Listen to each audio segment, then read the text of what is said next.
Bonjour Patrice, ce matin la presse fait débat.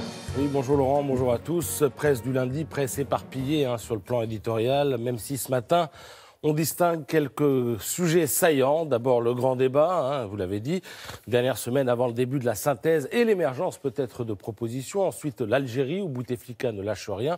Le problème c'est que la rue ne lâche rien non plus. Et bien sûr Tapie. Nanar est-il un escroc ? La question revient sur le tapis depuis maintenant plus de 30 ans avec une insistance telle qu'on devrait disposer de quelques indices valables, mais apparemment non.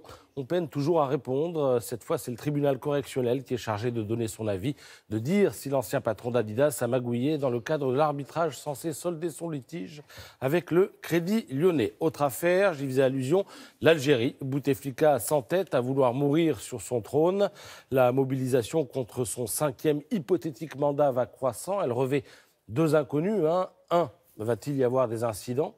Et si oui, dans quelle proportion? Deux, si le pouvoir actuel cède, qui derrière? Mais le sujet qui risque de nous faire la semaine, voire le mois, voire un peu plus, c'est la sortie du grand débat. C'est le casse-tête de la majorité pour le Figaro qui a bien compris que le problème serait à la fois politique, il faut convaincre qu'on prend les bonnes décisions, et financier, parce qu'une fois qu'on a dit qu'on voulait payer moins d'impôts et avoir plus de services publics, on n'a plus qu'à faire appel à Maître Houdini pour dénouer l'affaire. Parce que il y en a des contributions, 330 000 selon Paris-Normandie, qui a par ailleurs comptabilisé 10 000 réunions. Ceux qui prévoyaient un échec se sont fourvoyés, écrit Stéphane Siret. Mais la rançon du succès fait qu'on en est à se demander, comme Florence Chaudétal dans La Montagne, ce qu'on va faire de tout ce remue-ménage, de tous ces espoirs, de toutes ces belles idées, de tous ces égoïsmes, de toutes ces colères, de tout ce trop-plein qui déborde. Fin de citation. Alors dans la presse de la Manche, Jean Levallois préfère prévenir. Certains voudraient que dès le 16 mars au matin, en appuyant sur un bouton, le résultat des courses soit connu. Ça relève de la science-fiction, écrit l'éditorialiste, ce qui conduit Cécile Cornudet dans Les Échos à expliquer qu'Emmanuel Macron arrive sur un rond-point, ou plutôt à un carrefour.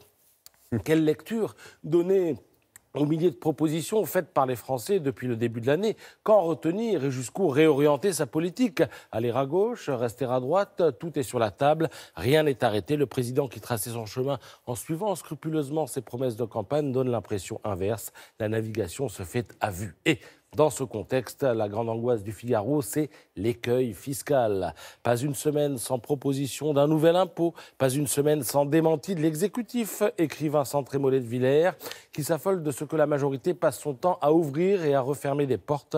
Ainsi, Aurélien Taché, sur la laïcité, il peine à distinguer un voile islamique et un serre-tête. Ainsi, sur la PMA, elle sera débattue sereinement, mais ceux qui songeraient à s'y opposer menacent la République.